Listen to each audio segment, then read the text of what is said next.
Bom dia, boa tarde, boa noite. Hoje eu vou falar sobre o reino fungi, ou o reino dos fungos. Hoje eu vou utilizar esse slide ilustrativo que meu professor mandou para mim conseguir explicar melhor sobre o reino fungi. Então eu espero que vocês gostem bastante desse vídeo. Já deixa aí o like aí, comenta, se inscreve no canal. As características: protozoários são organismos unicelulares eucariontes que pertencem ao reino protista. Eles são heterótrofos, o que significa que obtêm seu alimento consumindo outros organismos ou matéria orgânica. Existem diferentes grupos de protozoários, como os flagelos, ciliados, ameboides e esporozoários.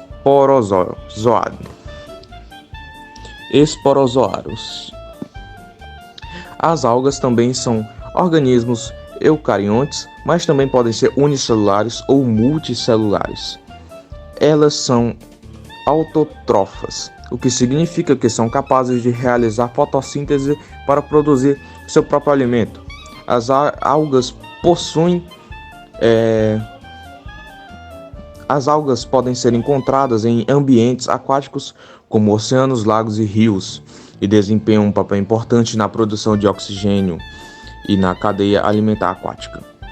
Agora eu vou falar sobre as algas. O fitoplâncton desempenha um papel crucial nos ecossistemas aquáticos, sendo a base da cadeia alimentar marinha. Essas algas microscópicas são responsáveis pela produção de grande parte do oxigênio que respiramos, através do processo de fotossíntese. Além disso, elas também produzem substâncias orgânicas como aminoácidos e ácidos graxos, que são essenciais para o funcionamento dos ecossistemas aquáticos. A parede celular do fitoplâncton é composta por celulose, uma substância fibrosa que confere resistência e rigidez. Além da celulose, outra substância como agar, carreginina e carbono e cálcio podem estar presentes na parede celular, conferindo diferentes propriedades físicas e químicas. Essas algas estão presentes em grande quantidade na coluna d'água, onde se movem passivamente com as correntes. O fitoplâncton é responsável pela coloração verde azulada ou verde escura da água em alguma região, especialmente durante a chamada floração de algas, quando ocorre um aumento significativo na quantidade. Além de serem importantes para a produção de oxigênio e sustento da vida marinha, o fitoplâncton também desempenha um papel no ciclo global do carbono, ajudando a regular a concentração desse elemento na atmosfera e nos oceanos.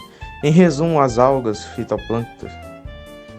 fitoplânctônicas são organismos microscópicos que realizam fotossíntese, produzem oxigênio e substâncias orgânicas, possuem parede celular composta por celulose e outras substâncias e são essenciais para a vida nos ecossistemas aquáticos.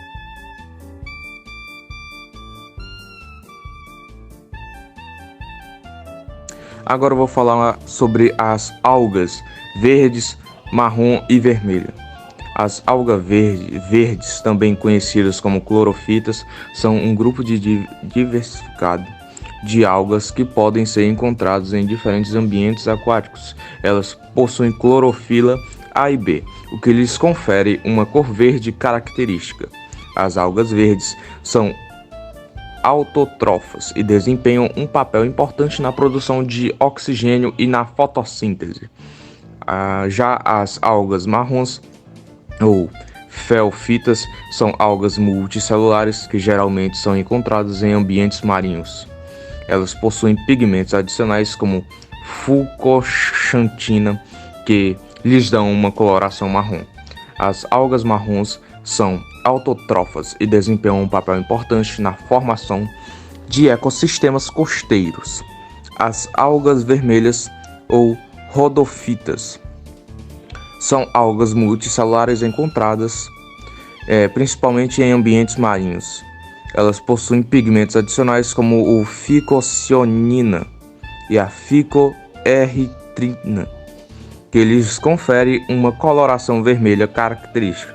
As algas vermelhas são autótrofas e desempenham um papel importante na formação de recifes de coral e na produção de substâncias químicas utilizadas nas indústrias alimentícias e cosméticas.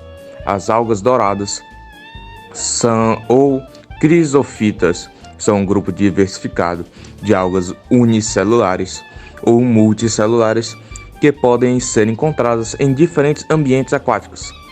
Elas possuem pigmentos dourados, como a xantofilas, que lhes conferem uma coloração amarelo-dourada. As algas douradas são autótrofas e desempenham um papel importante na produção de oxigênio e na cadeia alimentar aquática. Agora eu vou falar sobre as algas maré vermelha. A maré vermelha, também conhecida como floração de algas nocivas, é um fenômeno natural em que há um crescimento excessivo e descontrolado de certas espécies de algas em corpos d'água, como oceanos, lagos e rios. Essas algas podem liberar toxinas prejudiciais ao meio ambiente e à vida aquática, causando uma coloração avermelhada na água. A presença dessas toxinas podem ter impactos negativos na saúde humana, pois quando os seres humanos consomem frutos do mar contaminados com as toxinas das algas, podem ocorrer intoxicações alimentares graves. Além disso, a maré vermelha pode causar a morte de peixes, crustáceos e outros organismos marinhos, devido à falta de oxigênio e à obstrução das bráquias. Também pode levar à diminuição da biodiversidade e afetar negativamente as atividades econômicas relacionadas à pesca e ao turismo. O monitoramento e o controle da maré vermelha são importantes para mitigar seus impactos. As autoridades locais e cientistas estudam as condições ambientais que favorecem o crescimento das algas nocivas e implementam medidas para reduzir sua ocorrência e minimizar os danos causados por esses fenômenos. Agora eu irei falar sobre a reprodução das algas.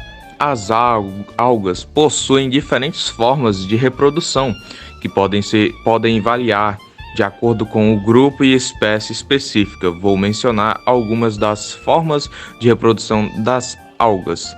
A reprodução assexuada. Nesse tipo de reprodução, as algas produzem clones de si mesmas, sem a necessidade de envolvimento de células reprodutivas especializadas.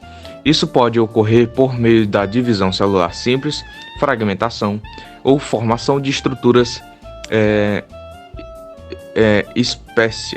especiais, como zooporos ou esporos. A reprodução sexuada. Nesse tipo de reprodução, ocorre a fusão de célula reprodutiva especializada, chamadas de gametas. As algas podem apresentar diferentes tipos de gametas, como gameta isogâmicos iguais, gametas anisogâmicos diferentes em tamanho, ou gametas orgâmicos, um gameta maior e imóvel e o outro menor imóvel. A fertilização ocorre quando os gametas se unem para formar um zigoto que se desenvolve em um novo organismo. A alternância de gerações. Muitas algas apresentam um ciclo de vida complexo, alternando entre uma fase haploide e uma fase diploide. A fase haploide é chamada de gametofito e reproduz os gametas, enquanto a fase diploide é chamada de esporofito e produz esporos. Esses esporos germinam para formar novos gametofitos e o ciclo continua. É importante ressaltar que as diferentes formas de reprodução podem ocorrer em diferentes momentos do ciclo da vida de algas e podem ser influenciados por fatores ambientais como a disponibilidade de nutrientes e a temperatura da água. Agora eu vou falar sobre o mutualismo. O mutualismo é uma forma de interação entre as espécies em que ambas se beneficiam mutualmente. No caso dos protozoários, o mutualismo pode ocorrer quando eles estabelecem uma relação simbiótica com outras espécies como bactérias, algas e outros protozoários. Um exemplo desse mutualismo envolvendo protozoários é a relação entre os protozoários termocidófilos e as bactérias termocidófilas. Esses protozoários vivem em ambientes extremos como fontes termais ácidas, onde as condições são hostis para a maioria dos organismos. Eles abrigam bactérias em seu interior que, por sua vez, produzem enzimas que ajudam a protozoários a digerir a matéria orgânica disponível no ambiente. Outro exemplo de mutualismo é a relação entre o protozoário flagelos e as algas.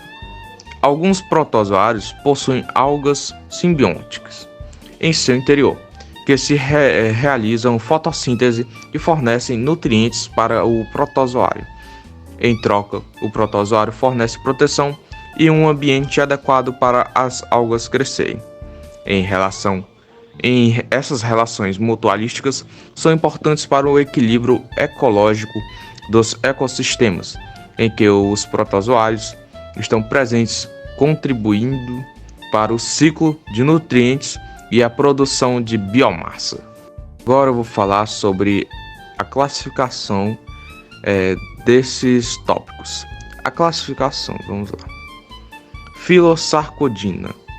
Os organismos pertencentes ao Filosarcodina, como a ameba, possuem locomoção por meio de pseudópodes, que são extensões do citoplasma que se estendem e se contraem para permitir o movimento. Eles são unicelulares e geralmente encontrados em ambientes aquáticos. Filoflagelata. Os organismos do filoflagelata possuem locomoção por meio de flagelos, que são estruturas semelhantes a chicotes que batem e impulsionam o organismo através do meio ambiente. Um exemplo desse filo é a Trypanosoma, um protozoário parasita causador de doença do sono. A Filociliata. Os organismos da Filociliata possuem locomoção por meio de cílios, que são pequenas estruturas semelhantes a pelos que se movem em sincronia para gerar movimento. O exemplo mais conhecido desse filo é o Paramecion, um protozoário ciliado encontrado em água doce. O filo Sporozoa. Os organismos da Filosporozoa não possuem estruturas de locomoção. São parasitas intracelulares obrigatórios e sua locomoção ocorre através da utilização de outras células hospedeiras. Um exemplo comum desse filo é a Plasmodium, o parasita causador da malária. Esses diferentes filos de protozoários apresentam características distintas em relação à sua locomoção e às estruturas especializadas envolvidas nesse processo. Agora eu vou falar sobre a Filocilioflora. O vacuolo digestório é responsável pela digestão dos alimentos do paramécio, atuando como um sistema digestivo primitivo. Micronúcleo é o núcleo responsável pela reprodução sexuada do paramécio, contendo informações genéticas para a troca de material genético durante a conjunção. Vacuolo contrátil. Tem a função de regular a osmolaridade do paramécio, eliminando o excesso de água e mantendo o equilíbrio osmótico interno. Macronúcleo. Macro e micro vem de grande ou pequeno. Micro, pequeno, macro, grande. O núcleo responsável pelo controle das funções vegetativas do paramécio, como o crescimento, a reprodução assexuada e o metabolismo celular. Vou falar um pouco mais sobre as estruturas da filocitoflora. O vacuolo sulco-oral é uma estrutura localizada na região anterior do paramécio, responsável pela captura de partículas alimentares através de movimentos ciliares. É como uma fenda em forma de sulco que direciona os alimentos para a citofaringe. A citofaringe, também conhecida como citostoma, é uma estrutura tubular localizada logo após o sulco oral. Tem a função de englobar e ingerir os alimentos capturados pelo sulco oral, encaminhando-os para o interior da célula. Endoplasma é a região interna do citoplasma do paramécio, onde ocorrem várias atividades metabólicas e processos celulares. É nessa região que se encontram os organelos celulares, como o núcleo e os vacuolos contratais. Ectoplasma é uma camada externa de citoplasma do paramécio. É mais gelatinosa e contém os cílios responsáveis pelos movimentos locomotores do organismo. Vacuolo contrátil, já mencionado anteriormente, é responsável pela regulação osmótica do paramécio, eliminando o excesso de água e mantendo a pressão interna adequada. Citopígio é um pequeno orifício localizado na parte posterior do paramécio, onde ocorre a eliminação dos resíduos indigestos após a digestão. Tricocisto são estruturas especializadas presentes na camada externa do paramécio, que podem ser ejetadas para a defesa contra predadores ou como mecanismo de adesão. Essas estruturas contribuem para a organização celular do paramécio e desempenham funções específicas na sua fisiologia e comportamento. Vou falar um pouco mais sobre a filocilioflora, a divisão binária. É o processo de reprodução assexuada mais comum no filocilioflora. O paramécio se divide em duas células filhas geneticamente idênticas, cada uma contendo um novo macronúcleo e micronúcleo. Macronúcleo é o núcleo responsável pelo controle das funções vegetativas do paramécio, como o crescimento e a reprodução assexuada e o metabolismo celular. Micronúcleo é o núcleo responsável pela reprodução sexuada no paramécio, contendo informações genéticas para a troca de material genético durante a conjunção. Citoplasma, também conhecido como boca, é uma abertura na superfície da paramécio, onde ocorre a entrega de alimentos capturados pelo vacuolo sulco-oral. Citofaringe é a estrutura tubular localizada após o citostoma, tem a função de englobar e ingerir os alimentos capturados e encaminhá-los para o interior da célula. O vacuolo contrátil é responsável pela regulação osmótica do paramécio, eliminando o excesso de água e mantendo a pressão interna adequada.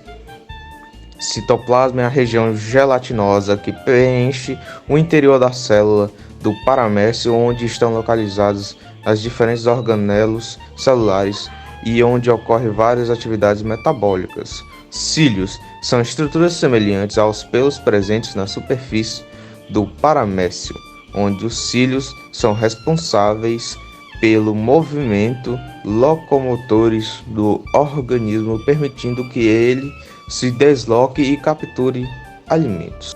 Cilioflora, união de dois paramécios. Dois paramécios se aproximam e se unem através de uma superfície ventrais, formando uma ponte de conexão chamada de canal conjugante.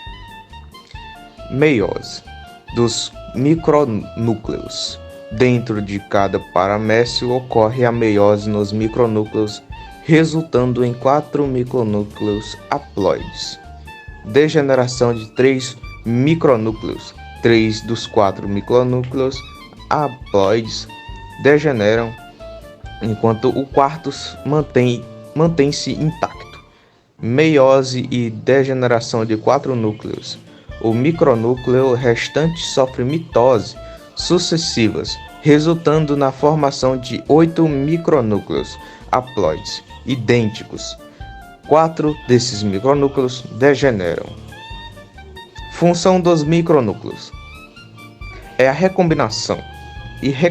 Os 4 micronúcleos haploides restantes em cada paramécio se fundem, promovendo a recombinação genética entre os indivíduos conjugantes. Reprodução assexuada. Após a conjugação, os paramécios separam-se e voltam à reprodução assexuada por divisão binária, dando origem a novos indivíduos geneticamente diferentes dos pais.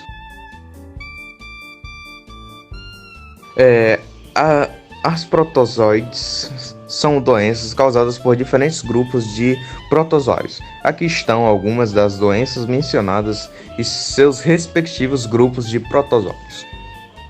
Causador da cicordineose, amebiese, causada pelo protozoário Entamoeba histolítica.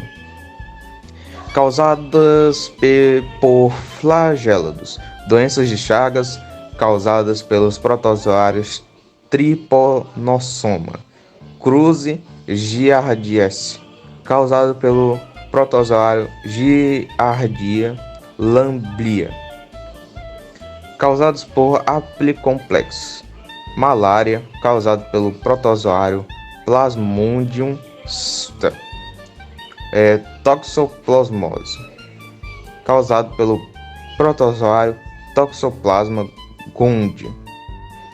A doença causada pelo Sarcordino Entamoeba histolica é conhecido como amebiese. Essa ameba parasita o intestino humano, mas também pode afetar outros órgãos como o fígado, os pulmões, o cérebro e em casos graves, o homem e o hospedeiro definitivo em Entamoeba histolica, não havendo hospedeiro intermediário envolvido em seu ciclo de vida. Vou falar sobre esses tópicos, que é os cistos maduros, eclosão, cisto, multiplicação, cisto maduro, fezes. Os cistos maduros são a forma de resistência do parasita encontrados nas fezes de indivíduos infectados.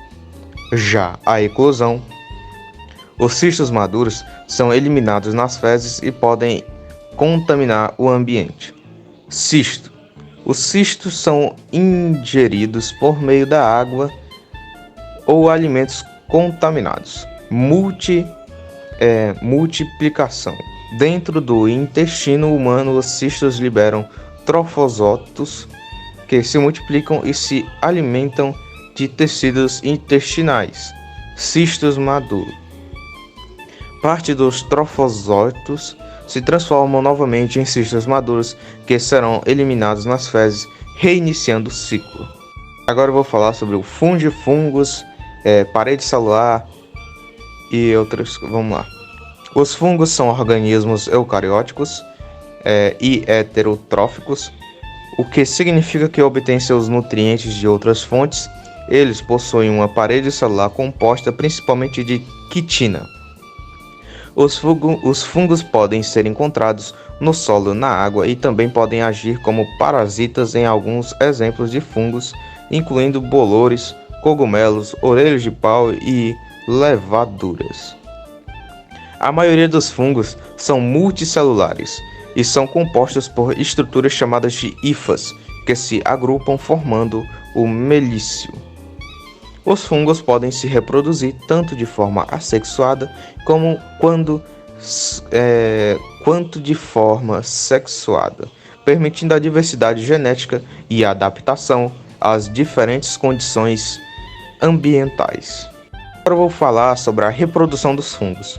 Os fungos podem se reproduzir de formas principais de assexuada e sexuada. Na reprodução assexuada, os fungos produzem esporos por mitose, que são liberados e podem germinar em novos indivíduos geneticamente idênticos ao organismo parental. Algumas formas de reprodução assexuada nos fungos incluem brotamento, fragmentação e formação de esporângios ou conídeos.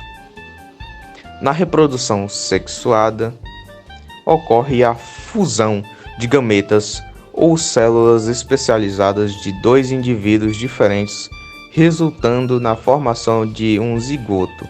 Esse zigoto se desenvolve em uma estrutura chamada de corpo de frutificação, que produz esporos geneticamente diferentes dos organismos parentais. Os esporos são então liberados e podem germinar em novos indivíduos. Estamos já aqui na reta final do slide, estamos em um dos últimos tópicos, que é a importância dos fungos. Os fungos eles desempenham um papel importante em diversos aspectos.